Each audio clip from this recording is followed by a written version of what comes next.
Hoje, como é que é a realidade de uma sala de aula no Brasil? Não sei se você é professor, já foi, ou se você em algum momento foi aluno, você talvez saiba do que eu estou falando. Hoje, para você ir para uma sala de aula, muitas vezes não é fácil. Você tem vários obstáculos no meio do caminho.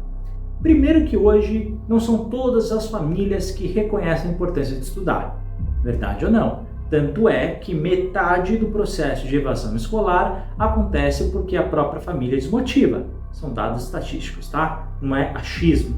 Então vamos lá. Então o primeiro obstáculo não é a escola em si, mas começa em casa. De repente aquela pressão da sociedade falando, olha, você tem que trabalhar também, olha, você tem que ajudar de repente em casa. Pô, você vai lá para aquela escola lá, o que você está aprendendo? Pô, você vai lá tantas vezes e não aprende nada. Então o primeiro obstáculo é aquela.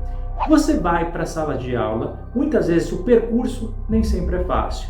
E eu falo isso porque eu já vivi muitas realidades como professor e eu já vi muitas vezes, por exemplo, ter que ir para uma escola e várias vezes no meio do trajeto você ter que pedir autorização para o tráfico de drogas. Olha, para passar em determinadas ruas, você tem que esperar alguém ali, o aviãozinho lá e falar com não sei o que, vai lá, convence, ah não, pode passar hoje, ah não, hoje não pode, e aí já era, você perde o dia. É uma realidade, tá? Uma realidade que muitos lugares hoje já estão, infelizmente, se acostumando.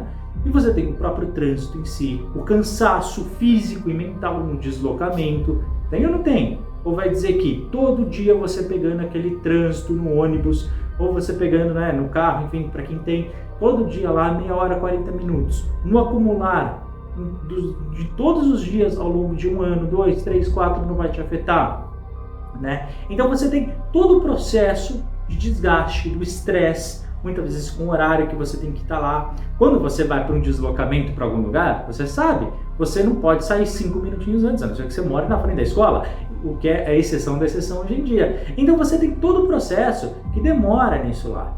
Uma vez lá dentro, como é que funciona hoje uma escola? Hoje em dia, opção número a escola é um ambiente seguro, eficaz, onde todo mundo se sente bem, se sente acolhido, se sente amado, onde os alunos vão com prazer. Ou opção número B, que a gente tem, número B não, né? Letra B, né, Heitor? Senão eu que tenho que voltar para a escola. Olha só, onde você muitas vezes é um ambiente completamente fechado, um ambiente estressante, é um ambiente inseguro, que muitas vezes você tem que conviver ali com a própria violência escolar, com um bullying muito presente. Então você tem sempre pequenos grupos, porque já que todos são tão massacrados socialmente pelas famílias, por problemas externos que a escola ignora, você vai ver que a escola ajuda quando de repente tem algum problema, muito raro, tá? Quando tem algum problema em casa. Quando que a gente sabe se o aluno realmente tem algum problema? Ou será que a gente tem tantos problemas que esse aí a gente não consegue nem trazer para o nosso ambiente e a gente tem que ignorar? Então, muitas vezes, você cria pequenos rixas de grupos, você tem um grupo tentando se sobressair sobre o outro, você tem aqueles alunos que tentam se fazer alguma coisa diferente e são taxados, né? Então você tem um crescimento do bullying cada vez maior, você também tem um processo onde você tem cada vez mais uma valorização da internet. Então os alunos muitas vezes não querem mais aquele ambiente físico e ter essas relações com essas pessoas, porque eles já não se identificam com aquilo. Então a escola muitas vezes é um espaço da obrigação, é um espaço onde eles estão ali simplesmente porque eles devem ter que estar, não porque eles querem estar. É muito diferente. Então se torna algo maçante, se torna algo chato.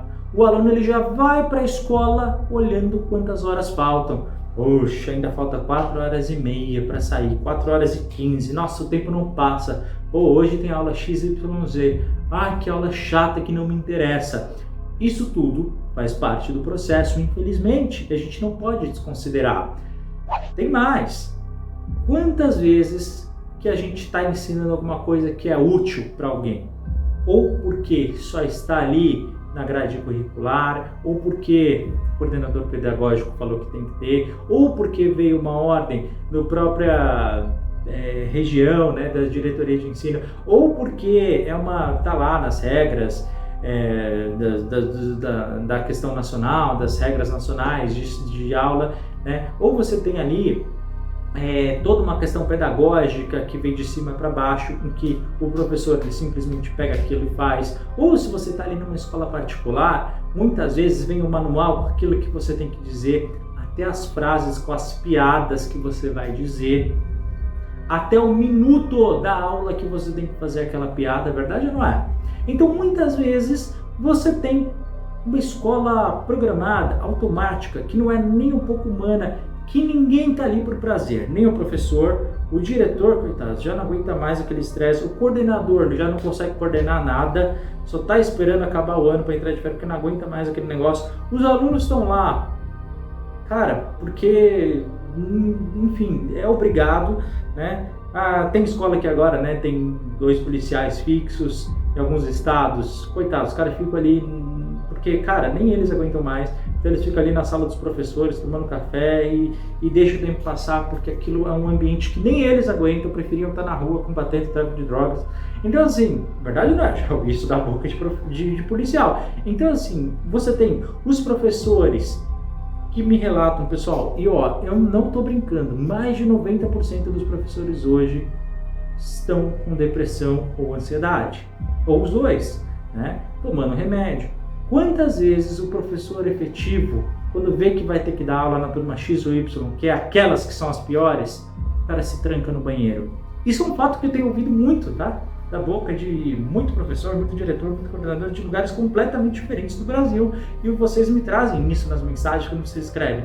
Pô, na minha escola sempre tem fulano de tal. Ou eu, muitas vezes, faço isso porque, pô, eu vejo que aquela turma... Por quê? Porque aí eu me tranco, o fiscal ali do corredor não vê que eu tô ali, e aí eu prefiro perder aquela aula, não ganhar aquela aula, manda lá um eventual para me substituir, e eu não pego aquela turma e entro na segunda aula em algum outro local, falo que atrasei. Quantas vezes a gente não tem isso, né? Então assim, pessoal, hoje você tem um mecanismo no presencial que está totalmente defasado, totalmente destruído. Oi, Heitor, mas é o que é? Você prefere o que, Heitor? Que as pessoas não vão para a sala de aula? Há várias ferramentas, a gente pode melhorar o presencial, a gente pode fazer educação em casa, mas hoje eu estou aqui para falar uma outra solução, que na minha modesta opinião, não só ia ser gratuita, mas também podia trazer mais dinheiro para o próprio governo federal, que aliás hoje em dia só gasta, né? Então, já que eles estão no vermelho, vamos até dar uma força e resolver o problema da educação. E eu falo por experiência própria e dá certo. Hoje em dia, nós temos algo que funciona muito bem. E se você falar que não é, o que você está fazendo aqui? Porque é justamente isso que você está fazendo agora. Então, hoje, nós podemos fazer uma educação 100% online, que não dependa mais do presencial. Então, como assim? Primeiro, hoje nós temos o YouTube, que você muito bem sabe do que eu estou falando. YouTube, pessoal, é a maior plataforma que a gente tem de vídeos hoje no mundo, você chega em qualquer lugar, a conexão é muito mais rápida, né? Hoje em dia, com a internet em si, ela se torna um mecanismo muito mais fácil. Quando o YouTube começou, talvez não, porque lá atrás, né, a maioria das pessoas ainda, principalmente no Brasil, não tinha uma internet tão rápida, muitos ainda tinham internet de escada, mas hoje isso já é diferente, então você tem uma conexão melhor, a gente consegue inclusive ver vídeos em HD, em 1080, então você tem uma qualidade melhor, inclusive das aulas. Por que eu estou dizendo tudo isso? Porque hoje qualquer pessoa, qualquer empresa, qualquer instituição consegue colocar qualquer tipo de vídeo de maneira gratuita hoje no YouTube. Verdade ou mentira? Consegue, inclusive aulas. Então você pode, de repente, olha só, simples, sem nenhum gasto. Eu, Ministério da Educação, representando o governo federal, eu posso pegar toda a minha grade de aulas regulares, das séries iniciais até a última do ensino médio. E eu não vou contratar um professor, não vou contratar 2, eu posso contratar 20 professores para dar cada uma daquelas aulas, que seja 10, que sejam 5, tanto faz, tá? Um professor por região do Brasil, por estado, que seja, tanto faz. Não fica caro e você consegue. Em vez de você ter um professor dando aula de substantivo, eu vou contratar 10 professores dando aula diferente, né? 10 professores, cada uma nas suas aulas, falando sobre substantivo. Eu vou meter numa playlist. Por que o YouTube, né? Por que o Ministério da Educação, ao invés de fazer vídeos se autopromovendo ou para promover o presidente, por que não fazem vídeos com aulas? Olha só, o Ministério da Educação tem um canal que não tem aulas, tá? Onde você poderia oferecer aulas de graça, onde as visualizações seriam ilimitadas. Você não precisa ser um aluno de escola pública ou só de escola particular para assistir aquelas aulas. Não, se torna pública, deixe um conhecimento público. O aluno, de repente, ele quer saber mais sobre aquele assunto, ele não vai mais precisar de toda essa barreira. Veja, você não precisa fechar o presencial, você não precisa destruir o presencial, você não precisa fazer nada com o presencial. O presencial continua lá, mas no dia que o presencial faltar, se é que você me entende que muitas vezes isso acontece, eu preciso ter uma opção para o meu aluno, porque senão ele não vai ter nenhuma opção para lutar contra aquilo. Então tudo isso que a gente falou da escola presencial hoje, você pode resolver nisso, porque lá na casa dele, no ambiente que ele quiser, ou de repente onde ele achar a internet, porque hoje a grande maioria das pessoas tem isso aqui na mão, e a tendência do governo hoje é o quê? Não, celular, vamos fingir que não existe e vamos proibir da face da terra nas escolas, universidades, como se eles não estivessem fazendo. Vocês não imaginam a quantidade de mensagem que eu recebo de professores que estão sendo agredidos, porque obviamente que o Estado falou, proibido, mas quem tem que proibir? O professor. Agora o professor é fiscal de celular, era só que me faltava agora, né? Então aproveita essa tecnologia e vamos utilizar, já que está todo mundo com o celular na mão, imagina você ter acesso ao conhecimento para isso. Então todas as disciplinas estarão ali de graça. Então o professor utiliza os professores que já estão na rede deles, do próprio governo federal, pode fazer uma parceria com os municípios e com o estado para você conseguir que alguns professores na sua própria casa sentem, põem o celular, gravem e falem sobre as disciplinas que mais gostam. Pode fazer uma seleção dos melhores professores, pode fazer o que bem entender, mas coloquem aulas de graça, aproveitem as ferramentas tecnológicas que tem. As pessoas vão ter acesso, inclusive, há disciplinas e conhecimentos que de repente podem ser úteis, mas não está dentro da grade. Por exemplo, por que a gente não ensina nas nossas escolas? Isso aí é uma outra discussão que a gente vai ter mais para frente. Mas por que a gente não discute coisas relacionadas ao nosso mercado de trabalho? Em algum momento na escola, você como aluno aprendeu como faz o currículo? Você aprendeu na escola como aluno como que você tem que se portar numa entrevista de trabalho? Né? São coisas que o aluno, assim que ele acaba o ensino médio, ele vai ter que fazer. Né? Muitas vezes a gente não ensina como se candidatar numa faculdade, muitas vezes a gente não fala como é que ele vai fazer depois. Né? Então pegar os primeiros anos pós-escola e deixar o aluno preparado para todas aquelas situações que ele possa vir enfrentar, ou então situações que os alunos hoje enfrentam no dia a dia. Sentar com os alunos e falar, olha, como é que é a realidade de vocês? De repente... eu lá em casa eu cuido dos meus avós. Olha, de repente eu tenho um pai que é violento. Olha, eu tenho uma mãe que está passando por um problema de desemprego. Então como é que eu lido nessas situações? É isso que a escola tem que servir. Te dar ferramentas para esse tipo de coisa, tá? Não ignorar esse tipo de coisa. Veja, a gente está ensinando fórmula de Bhaskara. A gente está ensinando... morfologia, sintase semântica, de maneira desconectada da realidade. Isso está errado, tá? A gente está ensinando coisas que não tem uma correlação direta com aquilo. Né? Nem nos exemplos a gente utiliza mais, né?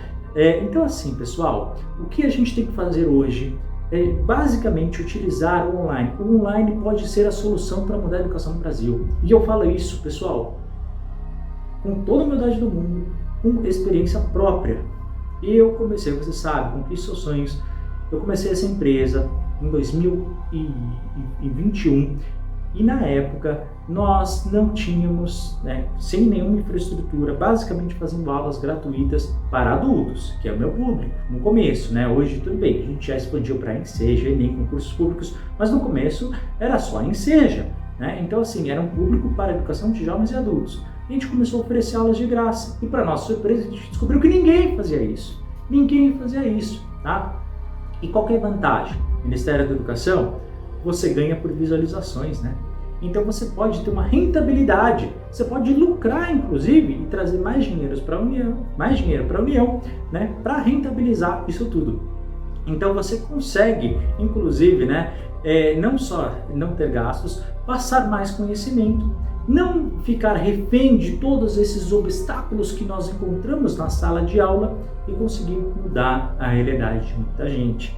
Então imagina só você, né? Você como aluno, era uma aula de substantivo, eu não entendi nada, o pessoal ficou gritando, ficou cansado na sala de aula, não aprendi nada, a aula foi chata, o professor estava cansado, não rolou aquele dia, não deu certo, não deu, e eu perdi aquele conceito. Beleza, ele chega em casa, ele abre o YouTube, tem 20 aulas diferentes de professores diferentes sobre aquele assunto. Ele pode simplesmente ali, meia horinha, sentar, ainda mais com a vantagem do online, né? Online, o professor não vai gastar 15 minutos em chamada, não vai ficar falando da vida pessoal, fazendo os alunos de psicólogo, não vai ficar, né, perdendo tempo com coisas inúteis, né? Não vai ficar, silêncio aí, não, vai simplesmente, né, no online a gente corta tudo, só fica o filé mignon da aula, digamos assim, só fica, né, os conceitos, só fica a aula em si, direto, todo o resto é cortado no online. Então a aula do online ela é muito mais condensada, a aula no online ela é muito mais direta, muito mais prática, né, e dentro da realidade do aluno. Então o aluno está em casa, ele pode ir, de repente ele saiu da aula, bota o fone de ouvido, ele pode ouvir no caminho. Tá entendendo a praticidade que muitas vezes é? De repente faltou algum conceito que ele se perdeu, ele bota o fone ali, na hora ele ouve, aprende o resto da vida. Então a gente abre o conhecimento e outra, para pessoas no Brasil todo, tá? Então aquele professor, que é excelente, que dá aula sobre artigo indefinido, ele só faz isso da vida dele, ele mora lá no Acre, de repente aquele aluno do sul do Brasil, né, de Porto Alegre, vai olhar aquilo e falar, caramba, é justamente isso que eu precisava. Né? Então você consegue aproximar sem depender, né, da questão geográfica, espacial. Então você consegue aproximar inclusive culturas, inclusive aproximar realidades. Você consegue modificar muito disso, inclusive de fazer um processo de união no Brasil que é o que a gente está precisando, tá? Então assim, pessoal, você consegue transformar a educação do país sem gastar um centavo, botando aula nas ferramentas que a gente tem e de maneira completa, de maneira gratuita. Imagina, né, a aula online, pessoal, ela não é uma substituição do presencial. Você pode manter, eu entendo isso, que muita gente é apegada a essa coisa do presencial e está tudo certo. Agora, a questão da interação não tem. Eu vou acabar com todos os mitos, tá, que talvez as pessoas tenham. Primeiro, você tem muito mais interação no online do que no presencial. A gente às vezes idealiza um presencial que nunca existiu. Hoje um presencial tem 40, 45 alunos, 50 alunos ou muito mais. Você nunca dá tempo do professor conversar com os alunos. Quantas vezes um professor conversa com aluno por aluno? Tem aluno que o professor nunca vai conversar na vida, tá? Ainda mais aquele aluno que é tímido, aquele aluno que de repente não... E outra, né? Muitas vezes você gasta 15 minutos na chamada para pedir silêncio, para falar, não sei o quê. E aí você tem que fazer a explicação daquele conteúdo. E muitas vezes a explicação do professor para os alunos de forma geral. Depois, o espaço para dúvida é uma outra, quando dá tempo, quando o professor não tem que terminar no meio, né? Então, essa é a realidade. Então, às vezes a gente fantasia, que no presencial há uma interação do estudante com os alunos. E é bobagem, cara. Isso não acontece. Não é a realidade, infelizmente, porque não dá tempo, porque é muita gente, porque é cansativo, porque o professor ele tem que estar em vários lugares ao mesmo tempo. Então, não é esse processo. No online, poxa vida, o professor, ele grava a melhor aula que ele tem. Tá? Se a aula não ficou tão boa, se ele não gostou, ele regrava e vai estar no ar somente a melhor aula dele. Não aquele dia que ele está cansado, não aquele dia que ele está estressado, não aquele dia que ele não está legal. Então, você está ali a melhor do professor. Da mesma forma que o aluno assistindo aquilo, ele pode, muitas vezes, se não gostar daquele método ou daquele professor, ele pode ir em outro com aquele mesmo assunto, por isso essa variação que eu sugiro. Depois, ele pode muito bem interagir com o professor em mensagens, em mandar áudio, em mandar texto, em escrever na própria ferramenta do YouTube se não quiser ir para outros meios. Se quiser fornecer o WhatsApp também pode. Se quiser utilizar o próprio e-mail, né, que algumas pessoas ainda utilizam, também pode. Você tem várias formas de interlocução. Eu, por exemplo, com os meus alunos, mesmo tendo 65 mil alunos como no último ano, eu disponibilizei meu WhatsApp pessoal. Heitor, você recebeu um monte de mensagem? Recebi. e respondi. E sobrevivi a tudo isso. Então você consegue, né, fazer todo esse processo. Fora que você abre um espaço para pessoas que geralmente no presencial podem ser mais tímidos. Estamos falando de jovens, estamos falando de adolescentes, muitas vezes crianças, que ainda não sabem lidar com o emocional, porque é natural, tá? Do corpo, é natural da mente, porque ainda o processo cognitivo e o processo de construção das emoções, eles são construídos até entre os 21, 22, 23, 24 anos. Então é normal que eles ainda, muitos deles, né, ainda sejam tímidos, ainda não sabem lidar com isso, porque é natural, Então você abre pelo online um mecanismo de falar, opa, agora eu consigo me expor, agora eu consigo, de repente, aquela dúvida que eu achava maior idiotice, eu consigo expor. E depois até descobre que aquela dúvida, na verdade, é comum a todos, né? Porque, no fundo, não existe dúvida besta, né? Porque se existe uma dúvida, o professor está ali para ajudar, seja que circunstância for, e as pessoas devem ser livres para expor as suas opiniões, inclusive. Então, você consegue desenvolver no online, pessoal, milhões de ferramentas para você fazer essa interação, né? Você ainda pode disponibilizar monitores justamente para dividir a responsabilidade do professor com outras pessoas. Olha, pessoal, dá para fazer tanta ideia aqui no online que você pode expandir. E aí tem muita universidade particular, inclusive, que é a maior parte, né? A gente está falando de 94% aí da formação online do Brasil, é feita pelas privadas. E eles têm várias ideias interessantes, tá? Você pesquisando e conversando com muitas delas, e é uma coisa que eu faço com bastante frequência, você vê ideias e fala, poxa vida, que legal essa interação. Então, assim, você tem muito mais interação no online do que no presencial. Pode ter a certeza disso, tá bom? Então, inclusive, o ritmo de aprendizagem é outro. Às vezes na escola, e eu vou falar por mim, tá? Para você estudar as 10 classes morfológicas, que é um dos assuntos que a gente vê em português, você demora anos para falar sobre um assunto que você podia muito bem sentar e ver em poucas horas. E eu não estou exagerando, tá? Você consegue ver de maneira íntegra, completa, poucas horas ali sentado vendo. Só que assim, você tem que compartilhar no presencial o português com mais 214 matérias inúteis. Então o assunto ele vai se dispersando. Então quando o professor ele chega para falar, ele não continua do ponto que ele parou, ele tem que retroceder, porque ninguém consegue memorizar a linha cronológica e ir pegando. E, por exemplo, o português você depende de um conceito para entender outro. Como é que você vai falar da importância do substantivo e do artigo se a pessoa ainda não... o artigo que você ensinou ele já não lembra mais? Então você tem que voltar a falar de novo. Então o processo é tão moroso e lento. No presencial, no online, ele senta, vê todo o conceito do começo ao fim e consegue ver e interage, não entendeu, vai no outro professor e responde, faz e acontece. Então você consegue um conteúdo de anos ser resumido em poucas horas, né, numa concentração. Claro, vai depender da autonomia do estudante? Vai, mas no presencial não? Ou você controla que nem um robô o aluno? Claro que não, né? A gente só finge que isso acontece, mas na prática isso não acontece. Basicamente o que eu quero dizer hoje, o online pode sim e deve sim ser a solução, uma solução para um Brasil que ele Pessoal, não sei se você já reparou, a estratégia do presencial hoje, ela deu pro torto, ela deu pro errado. Hoje nós temos os piores índices do mundo.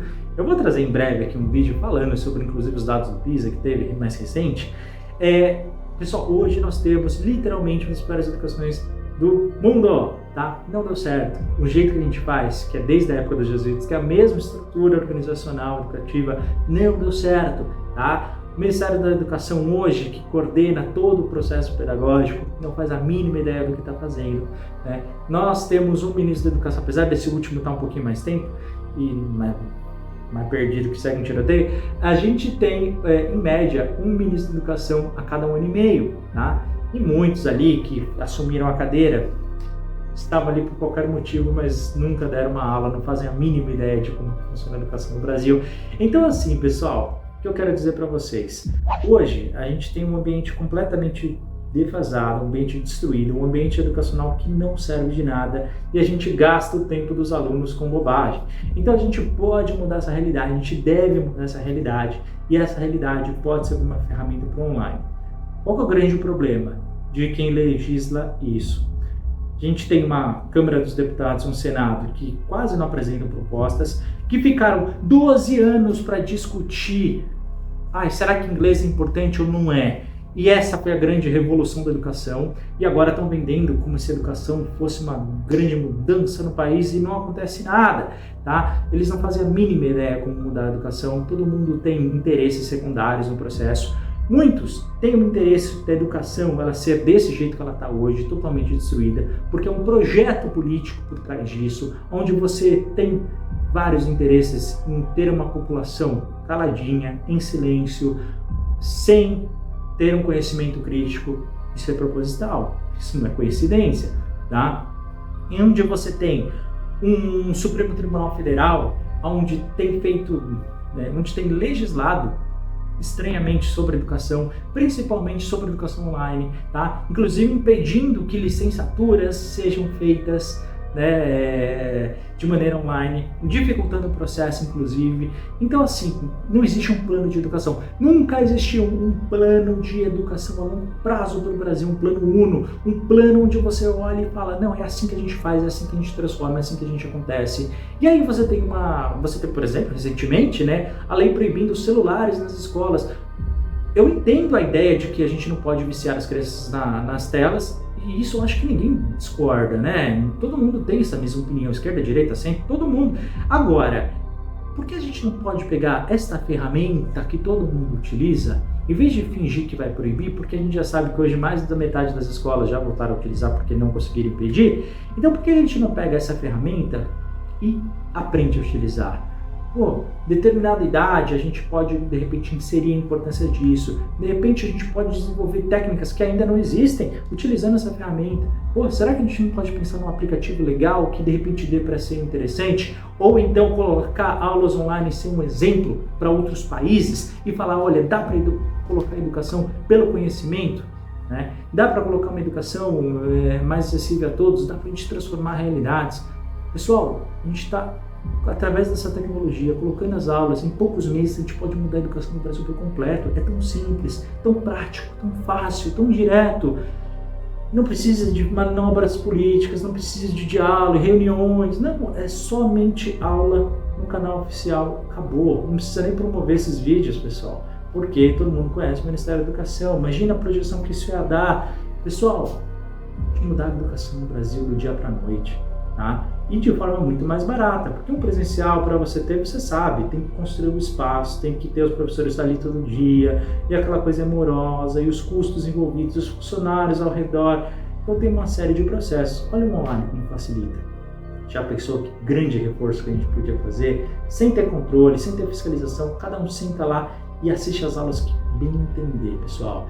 Isso sim ia mudar o Brasil. Então, na minha modesta opinião, sim, a educação online ela pode ser um exemplo.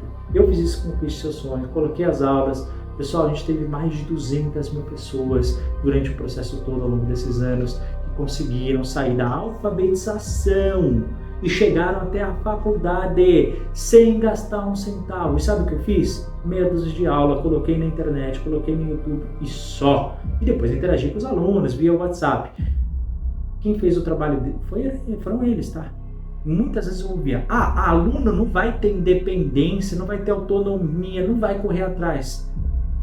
Eram analfabetos, pessoas que não sabiam ler e escrever e que encontraram os vídeos, tá? Jogando no Google Lente ali no áudio e conseguindo ir atrás dos meus vídeos e aprendendo, porque eu desenvolvi também um método específico e o online eu trabalho diferente do presencial, por exemplo, porque tem outra pegada, outro jeito de falar, outro jeito de olhar nos olhos. Enfim, mas aí é coisa para professor, se é coisa chata eu não trago no vídeo. Mas é eficaz e a gente muda a realidade.